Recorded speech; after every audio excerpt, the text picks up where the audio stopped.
আসসালামু আলাইকুম বন্ধুরা, রিয়ালমি লঞ্চ করে ফেলেছে তাদের সি সিরিজের আরও নতুন একটি স্মার্টফোন রিয়ালমি C33।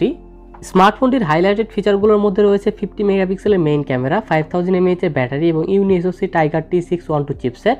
তো আজকে আমরা দেখব রিয়ালমি তাদের এই স্মার্টফোনটির বক্সে কী কী দিয়েছে, এছাড়াও প্রাইস হিসেবে ফোনটি কেমন, ফোনটিতে নতুন কী কী ফিচার রয়েছে এবং বাংলাদেশি ফোনটি কবে আসবে, সব কিছুর বিস্তারিত আলোচনা থাকবে আজকের এই ভিডিওতে। তো বন্ধুরা চলুন তাহলে আর বেশি কথা না বাড়িয়ে সরাসরি ভিডিওতে ঝাঁপিয়ে পড়া যাক। বন্ধুরা চলুন প্রথমে দেখা যাক ফোনটির বক্সে কী কী দেওয়া হয়েছে। বরাবরের মতোই হলুদ কালার একটি বক্সটি খুলে প্রথমে পেয়ে যাচ্ছি কিছু ডকুমেন্টেশন এবং একটি সিম ইজেক্টর টুল। বন্ধুরা এরপর থাকছে আমাদের কাঙ্ক্ষিত স্মার্টফোনটি পাশে রেখে দেখি বক্সে আর কী কী দিয়েছে রিয়ালমি।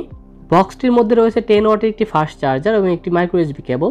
তো বন্ধুরা এই ছিল ফোনটির বক্স কন্টেন্ট। চলুন কথা বলা যাক ফোনটির ডিজাইন এবং বিল্ড কোয়ালিটি নিয়ে। রিয়ালমি C33 ফোনটি আপনারা স্যান্ডি গোল্ড, অ্যাকুয়া ব্লু এবং নাইট সি এই তিনটি কালারে অ্যাভেলেবল পেয়ে যাবেন। স্মার্টফোনটির ব্যাক সাইডে পলিকার্বনেট প্লাস্টিক ব্যবহার করা হয়েছে এবং সাথে ফোনটির ব্যাক প্যানেলে গ্লসি ফিনিশিং করা হয়েছে। এখানে যে প্লাস্টিক ব্যবহার করা হয়েছে এই প্লাস্টিকের কোয়ালিটি খুবই ভালো, তবে ব্যাক প্যানেলটি গ্লসি হওয়ার কারণে এখানে খুব সহজেই ফিঙ্গারপ্রিন্ট বা ছোটোখাটো অনেক স্ক্র্যাচ পড়ে যায়। ব্যাক প্যানেলের পাশাপাশি ফোনটির ফ্রেমও প্লাস্টিক ব্যবহার করা হয়েছে। স্মার্টফোনটির ফ্রেম ফ্ল্যাট করা হয়েছে, যা দেখতে অনেক প্রিমিয়াম ও সুন্দর লাগছে। ফ্রেমটি ফ্ল্যাট হওয়ার কারণে স্মার্টফোনটি হাতে নিয়ে খুবই কমফোর্টেবল একটা ফিল পাওয়া যায়। এই স্মার্টফোনটির ক্যামেরা বাম্পের ডিজাইন আমার কাছে অনেক ভালো লেগেছে, তবে ক্যামেরা বাম্প কিছুটা উঁচু হওয়ার কারণে টেবিল বা কোনো ফ্ল্যাট সার্ফেসে স্মার্টফোনটি রেখে ব্যবহার করলে এটা কিছুটা নড়াচড়া করে, যা অনেকের কাছে বিরক্তির কারণ হতে পারে। তো ওভারঅল সব কিছু মিলিয়ে ডিজাইন ভালোই করেছে বলা যায়। এছাড়াও ফোনটির ওয়েট ডিস্ট্রিবিউশনও অনেক ভালো ছিল। এই ফোনটির ওয়েট 187 গ্রামের মতো এবং ফোনটির থিকনেস 8.3 মিলিমিটার, যে কারণে স্মার্টফোনটি ইনহ্যান্ড ফিলের দিক থেকে অনেক ভালো, ছোটো বড়ো সব হাতিয়ে অনেক সুন্দর বানিয়ে নিতে পারবে। আর স্মার্টফোনটির ফ্রেম ফ্ল্যাট হওয়ার কারণে এক হাতে খুব সহজেই লং টাইম ব্যবহার করা যায়। তো ডিজাইনের পাশাপাশি স্মার্টফোনটির বিল্ড কোয়ালিটি মোটামুটি ভালো ছিল। পোর্টস অ্যান্ড বাটনস নিয়ে বললে ফোনটির ডান পাশে রয়েছে পাওয়ার বাটন এবং ভলিউম রকার, বামে রয়েছে সিম কার্ড ট্রে। ফোনটির নিচের দিকে রয়েছে micro USB charging port, 3.5mm headphone Jack, primary microphone এবং স্পিকার গ্রিল। এছাড়া আর উপরের দিকে কিছুই নেই। ফোনটিতে কোনো সেকেন্ডারি নয়েজ ক্যান্সেলিং মাইক্রোফোন দেওয়া হয়নি। এই স্মার্টফোনটিতে সাইড মাউন্টেড ফিঙ্গারপ্রিন্ট সেন্সর রয়েছে, অর্থাৎ পাওয়ার বাটনটাই ফিঙ্গারপ্রিন্ট সেন্সর হিসেবে কাজ করবে। ফিঙ্গারপ্রিন্ট সেন্সরের পজিশন ঠিকঠাক ছিল, খুব সহজে আঙুল পৌঁছাতে পারে। ফিঙ্গারপ্রিন্ট সেন্সরটা অনেক ফাস্ট ছিল, খুব সহজে ফিঙ্গারপ্রিন্ট রিডও করতে পারে, টাচ করার সাথে সাথে আনলক হয়ে যাচ্ছিল। ফিঙ্গারপ্রিন্ট সেন্সরের পাশাপাশি স্মার্টফোনটির ফেস আনলক অনেক ফাস্ট কাজ করে। বন্ধুরা ফোনটিতে সিম কার্ড ট্রে রয়েছে, আপনি সেখানে 2টি নানো সিম কার্ড এবং একটি মাইক্রো SD কার্ড ব্যবহার করতে পারবেন। ফোনটিতে একটি dedicated micro SD card slot দেওয়া হয়েছে। রিয়ালমি C33 ফোনটিতে ডিসপ্লে হিসেবে থাকছে 6.5 ইঞ্চের নর্মাল 60 হার্জের একটি IPS LCD ডিসপ্লেটি 720p HD+ রেজুলেশনের। ফোনটির স্ক্রিন টু বডি রেশিও 82.1%, ডিসপ্লেটি PPI ডেন্সিটি 270 ও ডিসপ্লেটি typical brightness 400 nits. Display refresh rate normal 60 hertz হলেও এটার কোয়ালিটি অনেক ভালো ছিল। 60 হার্জ অনেক স্টেবল ছিল, কোনো জিটার বা ল্যাগ চোখে পড়েনি। এছাড়াও ডিসপ্লেটির টাচ রেসপন্সও অনেক ভালো ছিল। 400 নিট ব্রাইটনেস থাকার কারণে আউটডোরের ডিসপ্লেটির ব্রাইটনেসও যথেষ্ট ভালো ছিল, একদম ডিরেক্ট সানলাইটের ডিসপ্লেটি খুব সহজে ভিজিবল ছিল। বন্ধুরা এই স্মার্টফোনটি ওয়াইড-ফাইন L3 সার্টিফাইড। ডিসপ্লেটি IPS LCD হলেও এটার কালার ডিটেইলিং এবং স্যাচুরেশন খুব ভালো ছিল। স্পেসিফিকেশনস বললে চিপসেট হিসেবে ফোনটিতে ব্যবহার করা হয়েছে ইউনিএসওসি টাইগার T612 চিপসেট। এটি 12 ন্যানোমিটার আর্কিটেকচারে বিল্ড করা একটি অক্টোকোর চিপসেট, সাথে জিপিসও থাকছে মালি G57। এই প্রাইস রেঞ্জে মিডিয়াটেকের চিপসেটগুলো ক্যামেরার দিক থেকে একটু বেশি এগিয়ে থাকে, কিন্তু মিডিয়াটেকের চিপসেটগুলোতে স্টোরেজ টাইপ দেখা যায় eMMC দেয় তারা। সেই দিক থেকে বাজার হিসেবে ইউনিএসওসি মোটামুটি ভালোই চিপসেট দিয়ে যাচ্ছে। এই প্রাইস রেঞ্জে UFS স্টোরেজ টাইপ খুবই ভালো একটি বিষয়। ফোনটির 3টি ভেরিয়েন্ট লঞ্চ করা হয়েছে, যা 3GB RAM 32GB internal storage, 4GB RAM 64GB internal storage এবং 4GB RAM 128GB internal storage. আর ফোনটিতে LPDDR4X RAM ব্যবহার করা হয়েছে এবং স্টোরেজ টাইপ দেওয়া হয়েছে UFS 2.2। তো সব কিছু মিলিয়ে অনেক ভালো পারফরমেন্স পাওয়া গিয়েছে ফোনটি থেকে। এই স্মার্টফোনটির র্যাম ম্যানেজমেন্টও খুব ভালো ছিল। রিয়ালমি C33 ফোনটিতে রয়েছে ডুয়েল ক্যামেরা সেটআপ, 50 মেগাপিক্সেলের মেইন ক্যামেরা যার অ্যাপারচার f1.8। এছাড়াও ফোনটিতে রয়েছে 0.3 মেগাপিক্সেলের একটি ডেপথ সেন্সর। মেইন ক্যামেরা সেন্সরের পিকচার কোয়ালিটি অনেক ভালো, ডিটেলস অনেক ভালো ক্যাপচার করতে পারে, তবে কালার কিছুটা বুস্ট করে। এছাড়া ডাইনামিক রেঞ্জ অনেক ভালো ছিল, কিন্তু এখানে অটো ফোকাস কিছুটা স্লো, আপনাকে ম্যানুয়ালি ফোকাস করে নিতে হবে।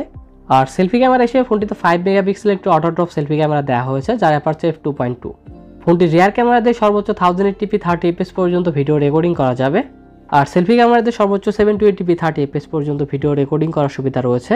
ভিডিও কোয়ালিটি খুবই অ্যাভারেজ কোয়ালিটির, এখানে কোনো স্টেবিলাইজেশন নেই। কালারের বেলায়ও ঝামেলা করে, ভিডিওতে লাইট প্রপার ওয়েতে ক্যাপচার করতে পারে না। আর ভিডিওতে ফোকাস খুবই স্লো, এটার অটো ফোকাস তেমন কোনো কাজের না।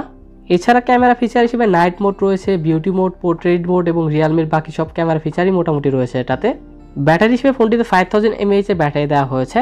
ফোনটির 5000 mAh এর ব্যাটারিকে চার্জ করার জন্য ফোনটির বক্সে দেওয়া হয়েছে 10 ওয়াটের একটি ফাস্ট চার্জার। এই 10 ওয়াটের চার্জার দিয়ে স্মার্টফোনটি ফুল চার্জ করতে সময় লাগে প্রায় 3 ঘন্টার মতো। আর চার্জিংয়ের জন্য স্মার্টফোনটিতে মাইক্রো এসবি চার্জিং পোর্ট রয়েছে, এখানে টাইপ সি চার্জিং পোর্ট থাকলে বেশি ভালো হতো। নর্মাল ইউজে স্মার্টফোনটি থেকে প্রায় 1.5 দিনের মতো ব্যাটারি ব্যাকআপ পাওয়া গিয়েছে, আর একদম হেভি ইউজ করলে স্মার্টফোনটি থেকে প্রায় 7 ঘন্টার মতো ব্যাটারি ব্যাকআপ পাওয়া যাবে। বন্ধুরা ইউনি এসওসি টাইগার T612 চিপসেটটি অন্তত বেঞ্চমার্কে প্রায় 2 লাখের মতো স্কোর করেছে। আর পাবজিতে স্মুথ গ্রাফিক্সে 30 FPS খেলতে পারবেন। তবে এখানে ফিজিক্যাল জাইরো সেন্সর তো নেই, পাশাপাশি সফটওয়্যার বেস জাইরোও নেই। যারা জাইরো সেন্সর ইউজ করে অভ্যস্ত তাদের এই বিষয়টি খারাপ লাগবে। তবে পাবজির পাশাপাশি বাই গেমগুলোর ক্ষেত্রে মোটামুটি ভালোই পারফরমেন্স পাওয়া যায় ফোনটি থেকে। যারা নর্মাল ইউজার আছেন তাদের জন্য ভালো হবে, কারণ স্মার্টফোনটির অ্যাপ ওপেনিং খুবই ফাস্ট ছিল, পাশাপাশি স্ক্রলিংয়ের সময় কোনো ল্যাগ বা জিটার চোখে পড়েনি। ফোনটিতে 60 Hz অনেক ভালোভাবে অপটিমাইজ করা হয়েছে। অপারেটিং সিস্টেম নিয়ে বললে আউট অফ দ্য বক্স ফোনটিতে Android 12 পাওয়া যাবে।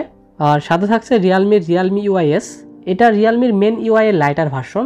এখানে প্রি ইনস্টল অনেক অ্যাপ রয়েছে যার বেশিরভাগই কোনো কাজের না, তবে চাইলে অ্যাপগুলো ইনস্টল করা যায়।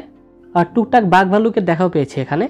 কানেক্টিভিটি নিয়ে বললে ডুয়েল 4G ভোল্টেই রয়েছে, ব্লুটুথ 5.0 এবং ডুয়েল ব্যান্ড ওয়াইফাই রয়েছে এই ফোনটিতে। সেন্সর নিয়ে বললে অ্যাক্সেলেরোমিটার, প্রক্সিমিটি ও কম্পাস সেন্সর পাওয়া যায় ফোনটিতে, এখানে কোনো জাইরো সেন্সর নেই আগেই বলেছি। আর মাল্টিমিডিয়ার ক্ষেত্রে ডিসপ্লে IPS LCD হলেও ফোনটির ভিউইং এক্সপিরিয়েন্স অনেক ভালো ছিল। এই ফোনটিতে স্টেরিও স্পিকার দেওয়া হয়নি, বটম ফায়ারিং মোনো স্পিকার রয়েছে, তবে ফোনটির স্পিকার যথেষ্ট লাউড এবং কোয়ালিটিও ভালো। তো বন্ধুরা Realme C33 ফোনটি 464GB ভেরিয়েন্টের, ইন্ডিয়াতে বর্তমান প্রাইস 8,999 রুপি, যা বাংলাদেশের টাকায় প্রায় 11,000 টাকার মতো।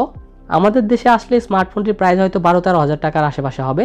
এই প্রাইস চিন্তা করে ওভারঅল ফোন নিয়ে বললে সব কিছু মিলিয়ে প্রাইস হিসেবে স্মার্টফোনটি ভালো বলা যায়। তবে এখানে আরও অনেক কিছু ইমপ্রুভ করার অপশন ছিল। যারা এই প্রাইসে নর্মাল ইউজের জন্য স্মার্টফোন নিতে চান তাদের জন্য ভালো ডিল হতে পারে, পাশাপাশি যারা টুকটাক গেমিং করবেন তাদের জন্য স্মার্টফোনটি ভালো একটি ডিল হবে। তো বন্ধুরা আপনাদের কাছে স্মার্টফোনটি কেমন লাগলো কমেন্টে অবশ্যই জানাবেন। বন্ধুরা আজকে Realme C33 পর্যন্তই। আপনারা যদি 15,000 টাকার মধ্যে সেরা 5টি গেমিং স্মার্টফোন সম্পর্কে বিস্তারিত জানতে চান তাহলে লেফট সাইডে ভিডিওটি দেখুন, আর 1 থেকে 2,000 টাকার মধ্যে সেরা 4টি স্মার্টওয়াচ সম্পর্কে জানতে রাইট সাইডে ভিডিওটি দেখুন। তো বন্ধুরা দেখা হবে নতুন কোনো ভিডিওতে। সবাই ভালো থাকবেন, সুস্থ থাকবেন। মহান আল্লাহ তাআলা আপনাদের সবাইকে সুস্থ ও সুন্দর একটি জীবন গড়ার তৌফিক দান করুন। আল্লাহ হাফেজ।